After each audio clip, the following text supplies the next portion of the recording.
So in today's class, we'll discuss about the semiconductor switching devices. Basically, we'll start with their introduction, the difference between ideal and non-ideal switching devices, and then we'll focus more towards the diode. And in subsequent classes, we'll talk about other switching devices like MOSFET, IGBT, SCR, BJT, etc. So yeah, I believe you are very familiar with this circuit. This is basically a half-wave rectifier using a diode. Yeah, so as I told, in today's class, mainly first few minutes I'll spend discussing the difference between ideal and real diode, and then we'll talk about construction and switching characteristics, how to calculate loss of a powered diode. Yeah, I'll also discuss difference between diode and a powered diode. What do you mean by powered diode? And what are the various types of diode that we are going to use in our power electronic converter, and overall their application. Okay. So if you look at the switch symbols, these are the SCR symbol, IGBT, diode, MOSFET. In general, the switching devices are modeled or shown in the circuit using this popular symbol, which kind of signifies it is a almost ideal switching devices, right? So this you can move. If it comes to this position, that means you have turned on the switch, and if it is open, that means there is no current flow in the path. So to summarize this, so when you turn on the switch, the voltage drop across an ideal switch, this should be 0, and the current in the circuit, that depends on the circuit parameters. Now this current flow can be in this direction, which we are referring as a forward current direction, and the current direction can also be in this direction, that you are referring as a reverse current direction.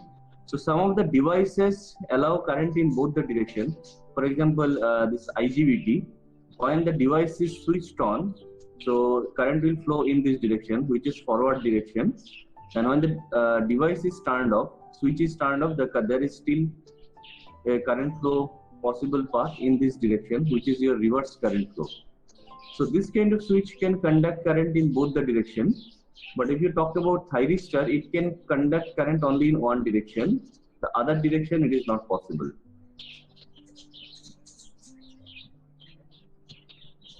And when the device is switched off, so the current flowing device should be 0 because it is kind of open circuited, and the voltage drop across the device, that depends on the circuit condition. So when a device is turned off, how much voltage it can block, so that defines the term voltage blocking capability. Again, this voltage blocking capability can be forward, can be reverse also. So if you talk about VAB, so the voltage potential of A is higher than B, so that is your forward voltage. So when the device is switched off, if it can withstand forward voltage, that is its forward voltage blocking capability, and the reverse direction VBA, so that signifies your reverse voltage blocking capability. Now to take an example, if you talk about this kind of switch like MOSFET or IGBT, when the switch is turned off, it can have some voltage in this polarity. So which is its forward voltage blocking example. But when the device is turned off, it cannot have any voltage coming in this direction because there is a diode, it will turn on. So you cannot have consider the voltage in the reverse direction across a MOSFET. So the MOSFET cannot have reverse voltage blocking capability, or IGBT in the sense. As soon as you apply a reverse voltage, so this diode will get turned on, and it cannot withstand this reverse voltage because voltage across the diode when it is turned on will be very low, right? Maybe 0.7 to 1 or 1.5 volts. So a device like MOSFET or IGBT, it cannot withstand reverse voltage. it can withstand forward voltage when the device is turned off. And if the voltage that a device is blocking, if it can block very high voltage, infinity to infinity, or if it can carry current in the zone of infinity to infinity, so you roughly, that is one of the desirable characteristics of an ideal switch. So when the switch is turned on, the switch can carry infinite amount of current in both the direction, and when switch is turned off, it can block voltage in both the direction, and it can block very high voltage. So that is the characteristics of an ideal switch. So now when the switch is turned on, the voltage drop across the switch is 0.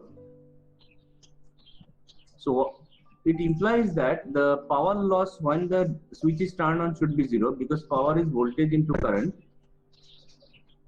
So if voltage is 0, the power loss across the switch will be 0.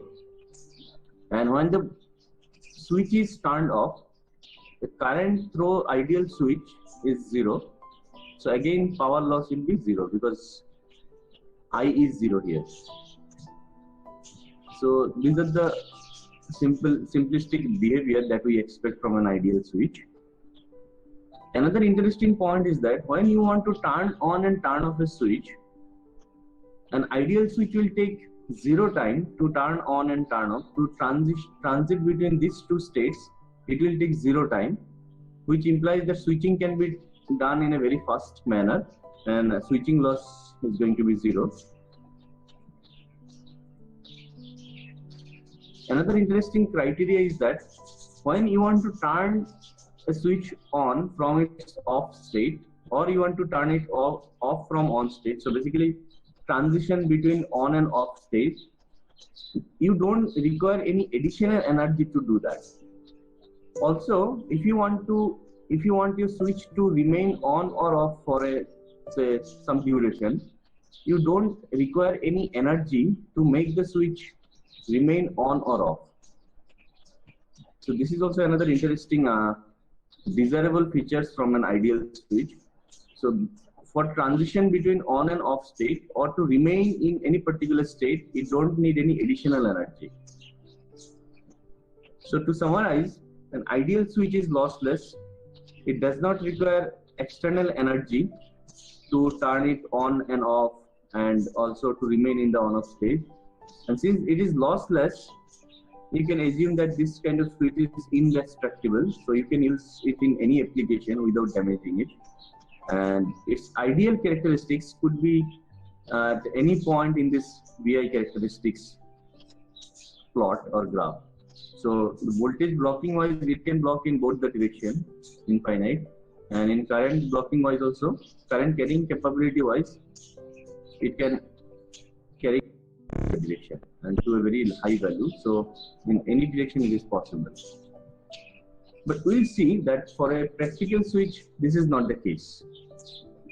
So if you think about a practical switch, when it is turned off, there is a small off-state current flowing through the device, which we call as a leakage current. So that means the power loss is V into I. When the switch is turned off, it is already blocking some voltage, and if there is a very small amount of current, there will be still some power loss.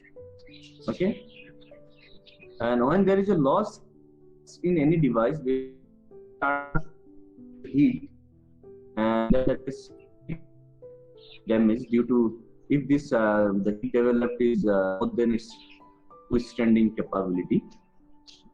Again, when the switch is on, for an ideal switch, the V on should be 0. I think someone has turned on mic. Yes, now it is all right. So when a switch is on, for a practical switch, the voltage drop across the switch will be some finite values. So again, the power loss will be there present, because some voltage and current will depend on the circuit parameter. So power is again voltage into current, so there will be some power loss. And also when you are transiting from on to off state or vice versa, an ideal switch will take some time to do that. Sorry, a practical switch will take some time to do that. So it implies that there will be some switching loss, which we will discuss in the in some other lecture in detail, how this switching loss happens and how you can calculate them. Also, to turn on and off a switch and also to remain in on or off state, some switches require additional energy from external sources. Okay, so of course it needs some power for this, and in most of the applications you need an additional driver circuit. So it is, you cannot simply turn it on and off. So why a driver circuit is required and what should be its features, that we'll discuss in a different class. And all these things implies that because you are having now a lot of losses, so when device is turned on, you are basically having this loss called conduction losses.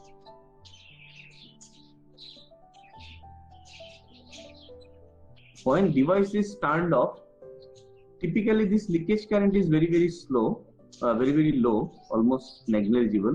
So in most of our application, we are going to neglect this, but this switching loss is quite significant in most of the applications. So we'll be discussing how to calculate this switching loss and conduction loss, and then finally what is the total loss in a power converter, and from that we'll try to estimate efficiency of a converter.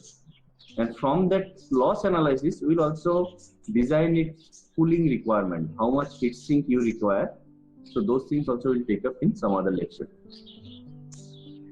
Now, since there are a lot of losses in a switch, so it will develop heat, and due to its thermal limitation, actually practical switch is destructible. So you should be very careful before using a particular switch in an application. You have to make sure that its ratings are not violated. Your circuit is operating well below your maximum voltage, current, and other ratings, which is mentioned in the datasheet of a switch.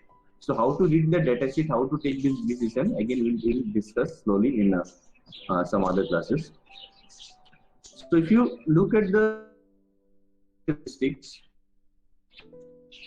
operational boundaries of a practical switch or a real switch. So the voltage rating infinite, that clause is not possible. So practical device has a maximum voltage rating, maximum current rating, and as I mentioned, some of the switches, they cannot block voltage in both the direction, so it will also get restricted there. Apart from that, this signifies your power limits. Okay, so this signifies current limit, this signifies the voltage limit, and that product is limiting, so that signifies your current rating. And this particular term, safe operating area, is where you would like to operate your device. You don't want to exceed these boundaries, right? So this area is your safe operating area. You want to make sure that your devices operate in this area, and that's how you select your device for a given application. Now, based on the controllability, whether you can control a switch or not, right? So you can categorize them into different categories. Yeah. So like this guy, we want to control this guy. So whether it is possible or not, based on that, yeah, we can divide the switches in 3 categories. So first one is uncontrolled switch, which means that it's on and off is not in your control, or it is not controllable directly. So it depends just on the circuit behavior, the circuit parameter. So that dictates whether it will be turned on or off. So there is no external control terminal. So if you look at that ideal switch symbol, so generally these 2 terminals, we refer them as power terminal, and this 3rd terminal, sometimes we call it as a control terminal. Now, for a device like diode, you have only 2 power terminals, but you don't have any control terminal. So basically the diode comes under the category uncontrolled switches.